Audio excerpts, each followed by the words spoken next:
Welcome to the fourth and final pre-release devlog for Alloyed Collective. Before we take a closer look at Drifter and her abilities, let's get into that release info you've all been patiently waiting for. Alloyed Collective will release on the 18th of November 2025 for the same cost as the previous DLCs at an SRP of $14.99 in the US. As far as regional prices, whatever the SRP that Seekers of the Storm is in your location right now, that's the price that Alloyed Collective will be.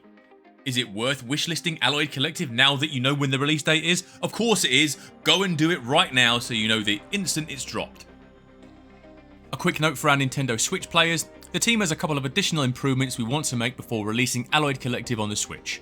Unfortunately, these changes won't be completed in time for our original target, so the Switch version will arrive a bit later. Alloyed Collective will launch on PC and both generations of Xbox and PlayStation on November the 18th, with the Nintendo Switch release date to be confirmed once we've completed the final round of optimizations. Introduced in Risk of Rain Returns, Drifter is making the leap into 3D, landing with the best of her brawler support kit from Returns. But worry not, there will be some brand new exciting additions to her kit, the likes of which we've never seen in Risk of Rain before, and probably thought we never would. Key to mastery of Drifter and her abilities is managing her unique resource, Junk. Yeah, so we were gonna call it Scrap like in Returns, but Scrap's already a thing in Risk of Rain 2, so it's Junk now, just go with it. Generated by attacking enemies, Junk litters the battlefield until you collect it. It's up to you to choose if you use it up as quickly as you can to empower your attacks, or max out the meter, unlocking the full potential of Drifter's most powerful abilities. Her most reliable source of Junk is her primary attack, Blunt Force. With Blunt Force, Drifter does a triple melee swing with her massive sack. With Blunt Force, Drifter does a triple melee swing with her massive sack, dealing 170% damage per swipe. The third attack in the sequence is a larger 350% damage slam, which also stuns enemies. Each one of these attacks has a chance of beating some junk out of your foe.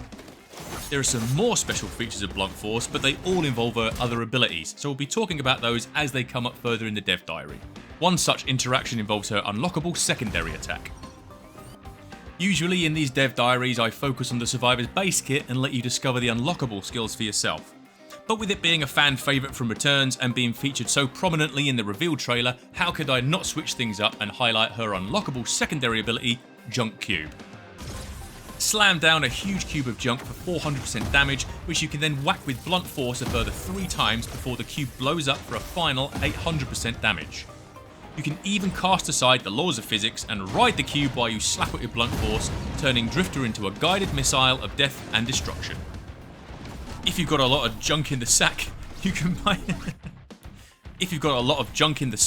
bypass the ability cooldown by consuming 4 junk and immediately creating another cube.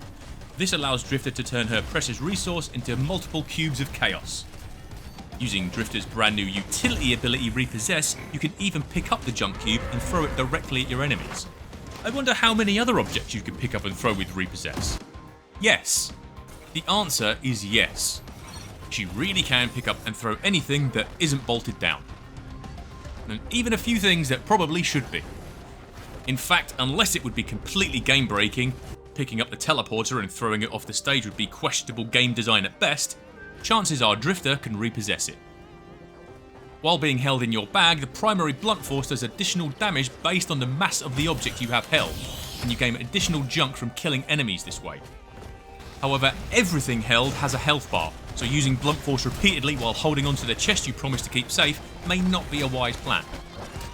Some of the objects you can pick up even have unique interactions with enemies. For example, if you lob a wisp at an enemy, it'll set that enemy on fire. But I won't spoil these interactions in this dev diary. Okay, maybe one. We cannot wait to see the creativity the community uses with this ability to break the game in ways we've not even considered. A couple of my favourites include a pretty broken interaction involving one of Captain's beacons. And once during testing, Bruno was taking his sweet time looting the stage, so I relocated his NG turrets to the teleporter without him knowing. What the f***? And speaking of helping teammates, that leads us to the very last ability we'll be revealing, Salvage. Drifter's special ability Salvage is the one bit of her kit that has been essentially unchanged between Returns and Alloy Collective. Once your junk meter is 80% full, you can consume it all and generate 4 temporary items. Salvage is where the support part of Brawler support comes into play. You can take all of these items for yourself or share them with your teammates, whether you like it or not. But Mr. Community Manager Man, doesn't that mean that temporary items are a new item type in the DLC that you've managed to deftly keep secret throughout these amazing dev diaries? It sure does, Billy, and forcing your friends to play as Drifter so you can follow them around waiting for them to use Salvage is not the only way to get temporary items in Alloyed Collective. Now we're done with the final pre-release dev diary and we're so close to Alloyed Collective, I wanted to take a moment to thank everyone who has followed along over the last few months. After seeing everyone's reactions to the Seekers of the Storm post-release improvement phases, and now seeing everyone get excited for Alloyed Collective, the whole team cannot wait for you to get your hands on the latest addition to Risk of Rain. During these dev diaries, I've showcased and previewed all the exciting content you're used to, survivors, stages, items, enemies, etc.